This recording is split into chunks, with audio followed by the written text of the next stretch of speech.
Bayangkan tinggal di sebuah tempat di mana anjing tetangga punya rekening di bank, kucing naik lift pribadi, dan menemukan mobil biasa lebih susah daripada melihat Ferrari. Selamat datang di kehidupan di Monaco.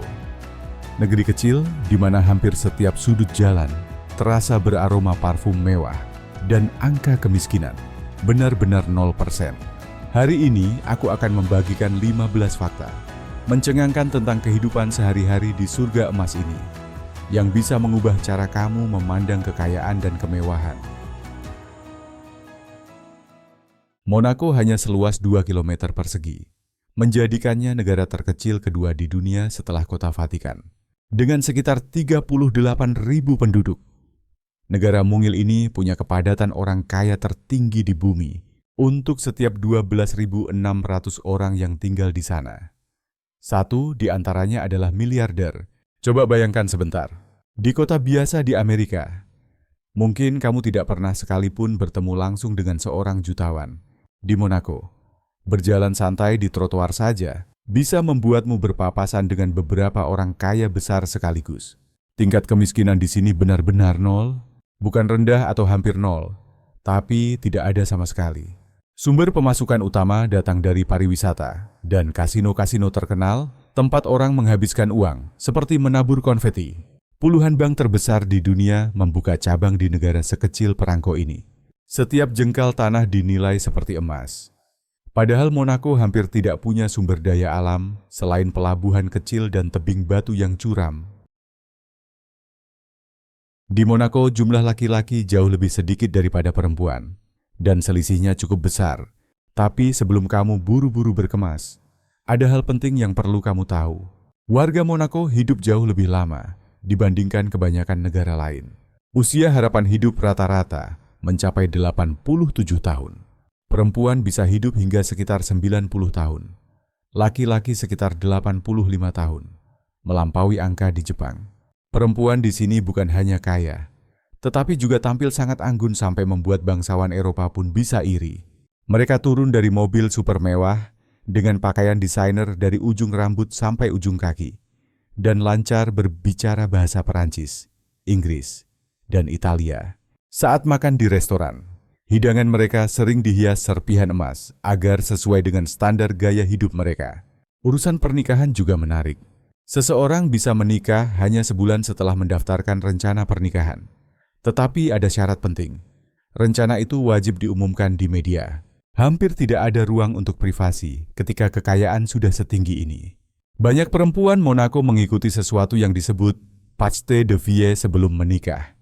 Semacam janji bersama untuk berjalan dalam satu arah hidup.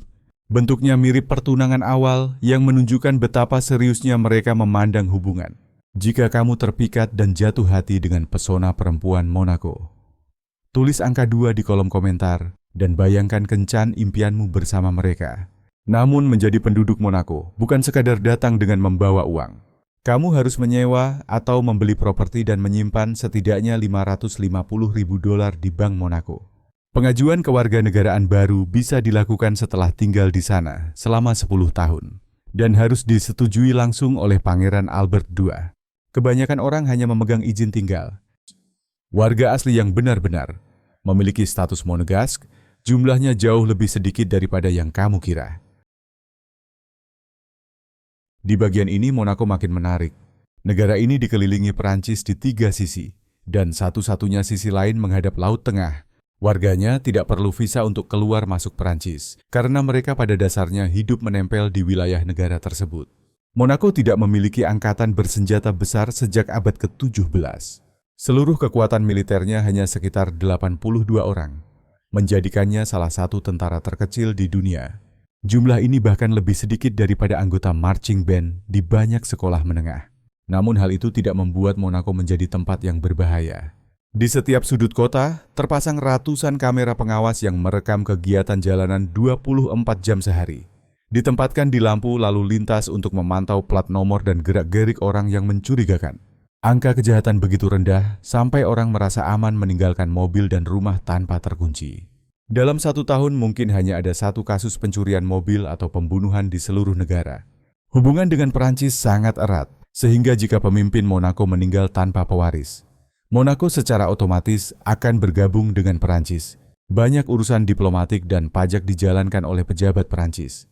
Bahkan beberapa jabatan tinggi di pemerintahan dipegang oleh warga Perancis. Jika kamu masih menonton sampai bagian ini, kami sangat senang karena berarti kamu menikmati video ini. Dukung kami dengan menekan tombol suka dan bagikan video ini ke teman-temanmu. Kalau kamu menonton lewat ponsel, sentuh tombol hype yang ada di bawah. Dari hati yang terdalam, kami berterima kasih atas dukungan dan rasa sayangmu untuk channel ini. Sekarang kita masuk ke alasan utama. Mengapa para miliarder rela mengemasi koper dan pindah ke sini dalam waktu singkat? Sejak tahun 1869, Monaco menawarkan pembebasan pajak yang hampir total bagi warga kaya yang tinggal di sana. Tidak ada pajak penghasilan, tidak ada pajak perusahaan, dan tidak ada pajak properti. Orang kaya dari lebih dari 100 negara datang dan menempatkan aset mereka di Monaco agar tidak terkikis oleh sistem pajak di negara asal. Beberapa tokoh terkenal yang tinggal di sini antara lain juara Formula 1 Lewis Hamilton, bintang tenis Novak Djokovic, dan Lady Tina Green, istri miliarder retail Philip Green. Namun situasinya sempat memanas pada tahun 1962. Presiden Perancis Charles de Gaulle pernah mengancam akan memutus pasokan listrik Monaco jika negara itu tidak mulai memungut pajak dari warga Perancis yang tinggal di sana. Akhirnya, Monaco terpaksa menyetujui tuntutan tersebut. Sekarang aturan pajaknya lebih rumit. Perusahaan yang meraih keuntungan di Monaco tidak dikenai pajak atas laba yang mereka dapatkan di wilayah negara itu. Warga juga tidak membayar pajak properti maupun pajak keuntungan dari penjualan aset investasi. Tetapi ketika kekayaan dipindahkan keluar dari Monaco, akan dikenakan pajak sekitar 33%. Semua orang tetap membayar pajak pertambahan nilai ala Perancis ketika membeli barang. Dan warga negara Perancis yang tinggal di Monaco tetap harus mengikuti hukum pajak Perancis atau melepaskan kewarganegaraan mereka. Jika kamu diberi kesempatan tinggal di tempat yang hampir bebas pajak seperti Monaco, apakah kamu akan menerimanya? Tulis jawabanmu ya, atau tidak di komentar dan ceritakan alasannya. Berjalan kaki di Monaco terasa seperti masuk ke pameran mobil termahal di dunia. Melihat Honda atau Toyota biasa di jalan malah lebih sulit daripada menemukan Ferrari, Bentley, Lamborghini, atau Rolls-Royce. Casino Square adalah panggung utama. Orang-orang super kaya datang untuk berjudi. Dan area parkir di sekitarnya terlihat seperti deretan showroom mobil mewah yang disatukan di satu tempat. Penduduk bisa memamerkan mobil dengan cat khusus dan modifikasi ekstrem tanpa takut terbentur pajak berat atau aturan ketat. Uang bukan masalah terbesar di sini. Tetapi mencari tempat parkir justru tantangan yang sebenarnya. Monaco juga jauh dari kata sunyi. Suara mesin supercar yang meraung menggema di jalan. Jalan sempit siang dan malam. Banyak wisatawan datang hanya untuk memotret barisan mobil mahal yang lewat di depan mata mereka. Setahun sekali, seluruh negara berubah menjadi sirkuit balap Formula 1. Grand Prix Monaco berlangsung di jalan-jalan kota yang sempit, menanjak, dan penuh tikungan tajam, dengan panjang sekitar 3,34 km. Ini adalah lintasan Formula 1 paling pendek di dunia, namun dianggap salah satu balapan paling bergengsi, karena butuh kemampuan luar biasa untuk menaklukkan rute Monaco yang rumit. Jika kamu merasa manusia di Monaco sudah hidup sangat mewah, tunggu sampai kamu mendengar bagaimana mereka memperlakukan hewan peliharaan mereka. Monaco dikenal sebagai surga hewan peliharaan termewah di dunia. Dan ini bukan berlebihan. Anjing pudel di sini tidak hanya memakai kalung biasa, tetapi kalung berhias berlian yang nilainya bisa mencapai puluhan ribu dolar. Banyak aksesoris hewan peliharaan harganya lebih mahal daripada cincin kawin rata-rata orang Amerika. Di Monaco ada acara Pet Fashion Week. Saat hewan peliharaan berjalan di atas lintasan seperti model dengan pakaian khusus rancangan desainer terkenal. Di hotel mewah, hewan peliharaan harus mematuhi aturan berpakaian. Mereka memakai syal mini Hermes, sweater kashmir, dan wajib dirawat agar selalu bersih, serta tidak boleh menggonggong lebih dari 2 kali selama menginap. Suasananya seperti pesta kerajaan, hanya saja tamunya berkaki 4. Kucing di Monaco hidup seperti bangsawan. Mereka tidak tidur di lantai seperti kucing biasa, tetapi di tempat tidur mewah, ditemani pemandu jalan pribadi dan perawatan spa setiap akhir pekan. Beberapa penthouse bahkan memiliki lift khusus hewan peliharaan, karena lift biasa dianggap kurang layak. Yang paling mengejutkan, pernah ada warga Monaco yang mewariskan lebih dari 10 juta euro kepada anjingnya. Anjing di sini memiliki rekening bank, petugas pintu, dan hidup lebih nyaman daripada banyak manusia. Setiap jengkal Monaco terasa dipenuhi aroma parfum Chanel dan kilau emas kalangan atas. Istana Pangeran Monaco berdiri di Le Rocher, tebing kuno yang menghadap Laut Tengah. Tampak seperti keluar dari cerita dongeng. Pengunjung bisa menyaksikan upacara pergantian penjaga setiap hari tepat pukul 11. 55 tradisi kerajaan Eropa di negara yang luasnya mirip Central Park. Gedung Opera de Monte Carlo hanya memiliki 524 kursi. Jauh lebih kecil daripada gedung opera di Wina atau Paris. Tetapi panggungnya diisi penampilan nama besar dunia opera. Setiap kursi terasa seperti versi mini Istana Versailles. Keanggunan dan detail interiornya membuat pengunjung merasa seperti bangsawan Eropa abad 19.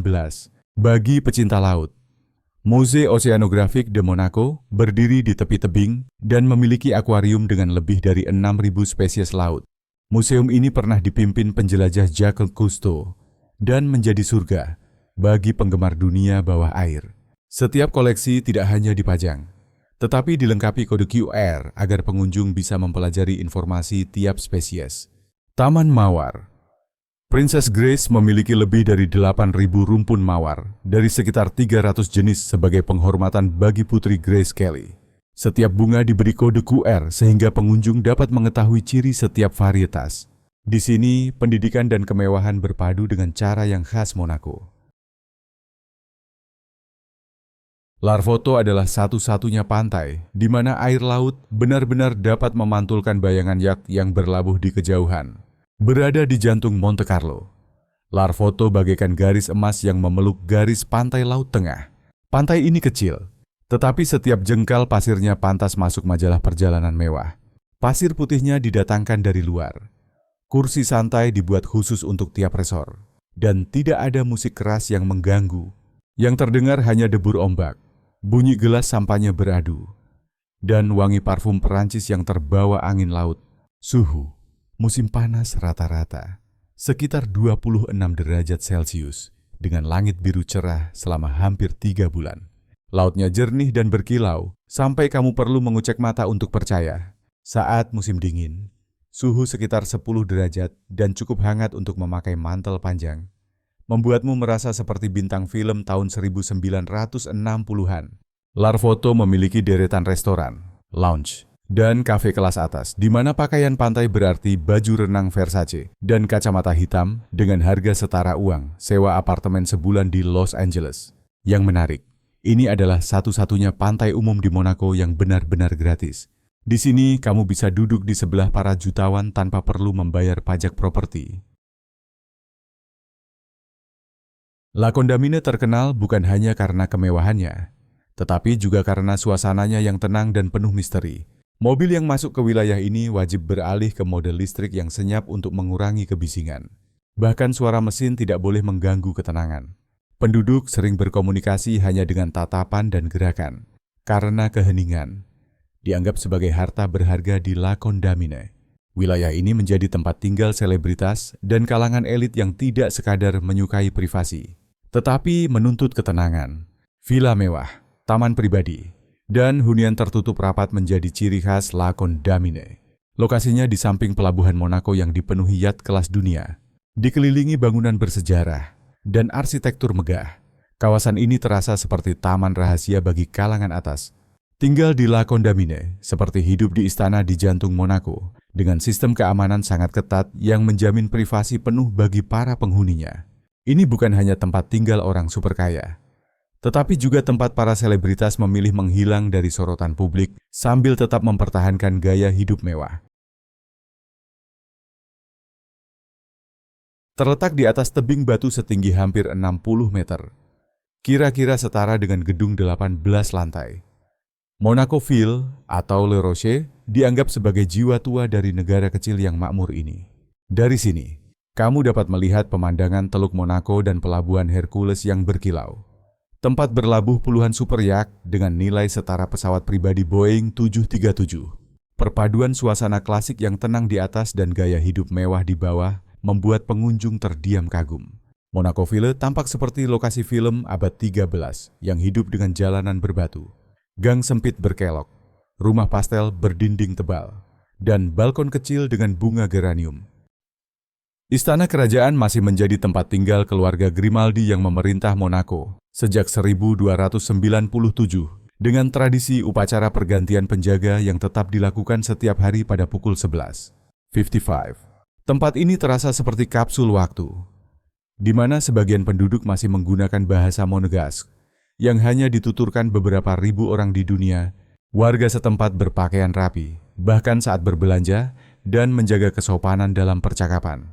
Perpustakaan kecil di pusat kota menyimpan naskah abad 17 dan dibuka gratis bagi pengunjung yang menyukai sejarah. Meski hanya mencakup beberapa ruas jalan, Monaco Ville memiliki 3 museum dan 1 gereja abad 19 yang menawarkan pengalaman berkesan bagi setiap pengunjung. Ukuran Monaco yang sangat kecil membuat pembangunan bandara biasa tidak memungkinkan. Sebagai gantinya, para pengunjung tiba di Monaco dengan helikopter, sehingga perjalanan dari dan ke kota-kota terdekat menjadi cepat dan praktis. Layanan helikopter ini menghubungkan Monaco dengan bandara besar seperti Nice Côte d'Azur di Prancis dan beberapa kota lain di French Riviera. Heliport di Monaco ditempatkan di lokasi-lokasi strategis di seluruh wilayah kerajaan kecil ini, sehingga akses ke area penting seperti distrik Monte Carlo dan Port Hercules menjadi sangat mudah.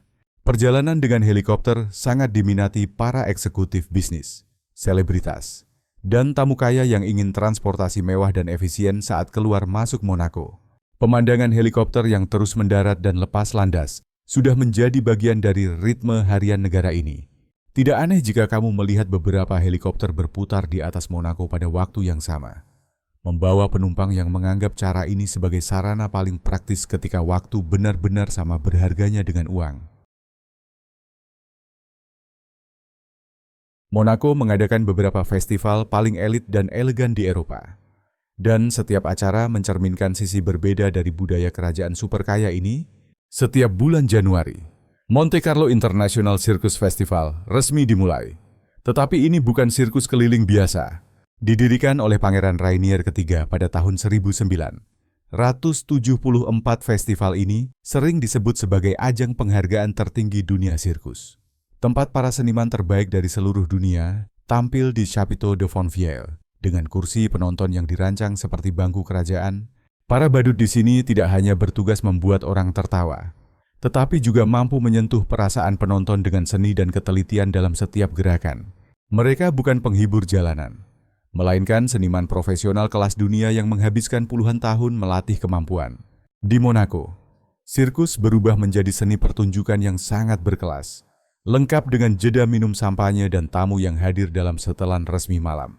Jika bulan Januari menonjolkan atraksi sulap, jongkir balik, dan keseimbangan, maka pada bulan Maret, Monaco tampil dengan gaun paling glamor untuk Bal de la Rose atau Rose Ball. Acara ini diprakarsai oleh Putri Grace Kelly dan sekarang dikelola Putri Caroline.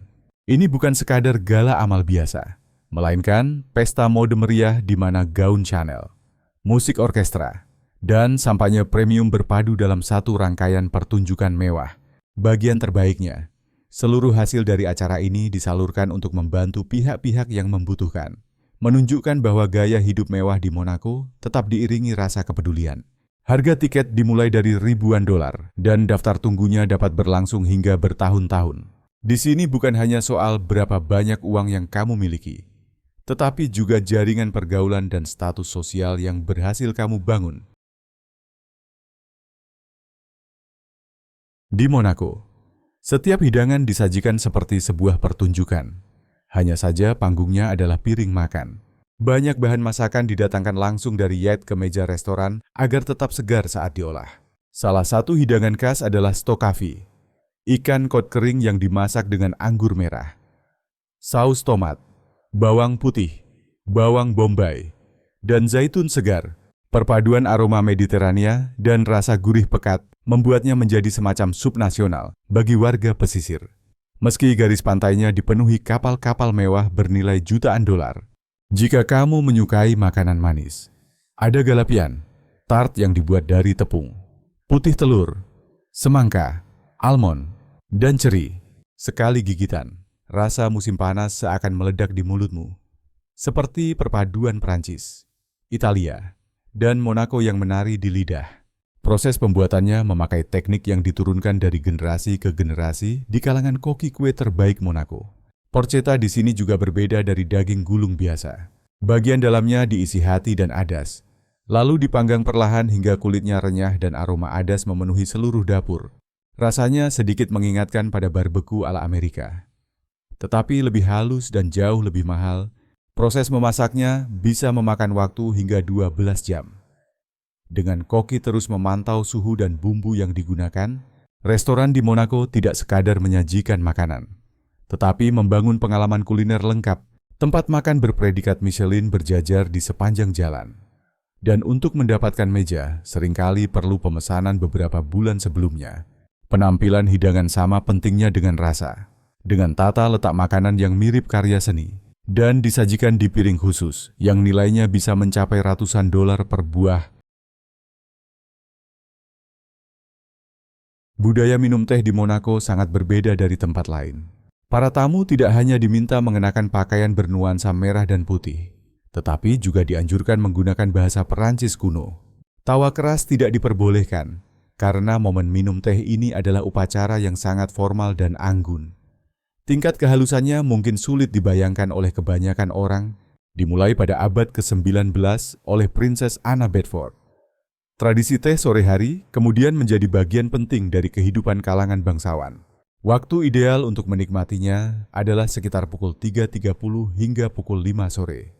Mirip konsep afternoon tea di Inggris. Namun versi Monaco membuat tradisi Inggris tampak jauh lebih santai. Meja teh diisi makanan ringan seperti sandwich kecil, scone dengan krim kental dan selai stroberi, serta kue-kue manis halus yang harganya per gigitan bisa melebihi biaya makan satu kali di restoran biasa. Cara makan scone pun ada aturannya. Scone harus dibelah dua, dioles krim dan selai di bagian atas.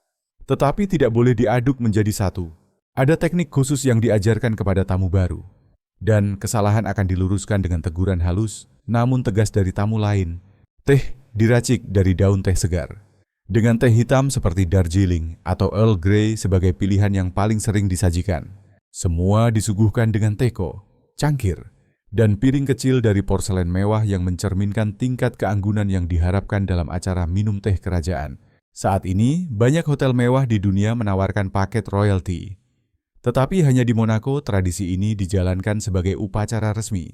Berbeda dari acara minum teh santai di negara lain, seluruh pengalaman bisa berlangsung hingga 3 jam. Dengan percakapan yang dilakukan dalam suara pelan dan topik yang dipilih hati-hati agar suasana tetap halus dan berkelas. Tinggal di Monaco memang mahal.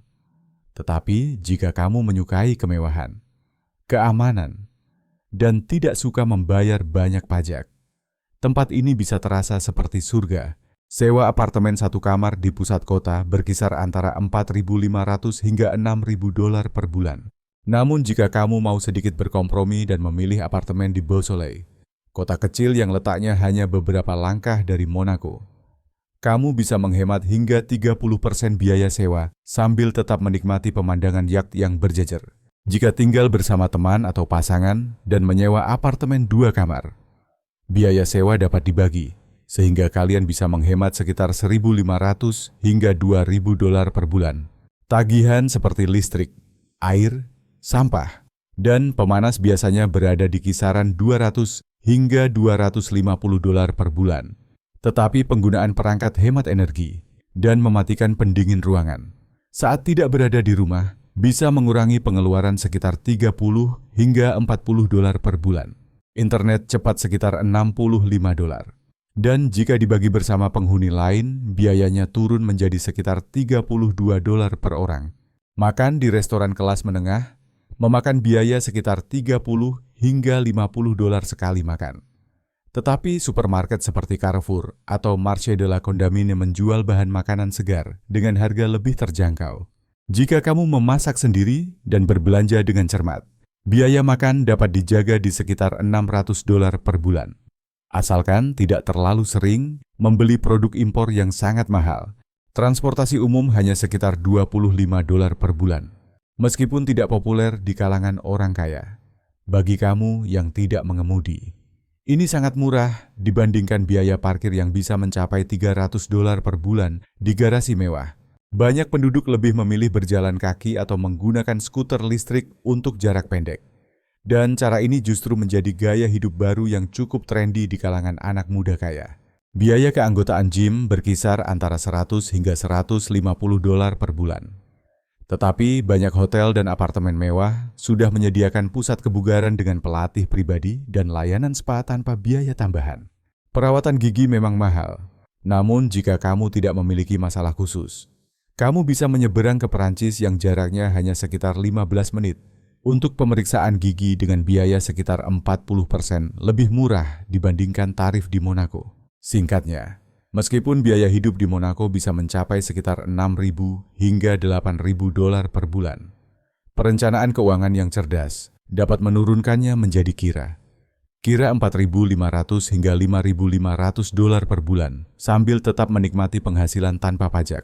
Angka-angka ini bukan sekadar hitungan di atas kertas, tetapi gambaran tentang gaya hidup yang bagi banyak orang hanya bisa menjadi angan-angan. Monaco bukan sekadar sebuah negara, melainkan realitas lain di mana aturan normal seolah tidak berlaku.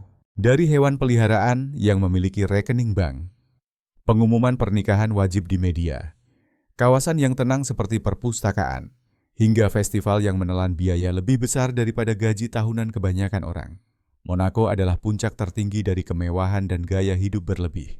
Pertanyaannya bukan apakah Monaco itu mahal, tetapi apakah kamu sanggup untuk tidak pernah merasakan tempat di mana setiap hari kamu bisa melihat tingkat kekayaan dan keanggunan yang mengubah pandangan tentang apa yang mungkin terjadi dalam hidup.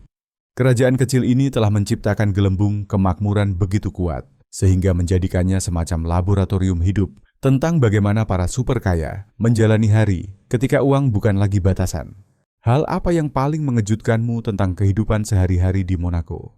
Apakah kamu kaget dengan lift khusus hewan peliharaan, pengumuman pernikahan yang wajib di koran, atau kenyataan bahwa menemukan mobil biasa lebih sulit daripada melihat Ferrari? Tulis di kolom komentar fakta mana yang paling membuatmu tercengang. Dan jika setelah menonton ini, kamu berencana berkunjung ke Monaco, ceritakan lokasi mana yang paling ingin kamu datangi lebih dulu. Kami selalu senang membaca komentar dan cerita darimu. Jangan lupa tekan tombol subscribe dan aktifkan lonceng notifikasi agar kita bisa berjumpa lagi di video berikutnya. Terima kasih banyak sudah meluangkan waktu bersama kami hari ini. Semoga kamu menikmati video ini dan semoga semua harapan baikmu berjalan lancar. Terima kasih sudah menonton. Kalau video ini lucu atau bermanfaat, jangan lupa like, subscribe, dan nyalakan loncengnya agar tidak ketinggalan video baru. Sampai jumpa di video berikutnya.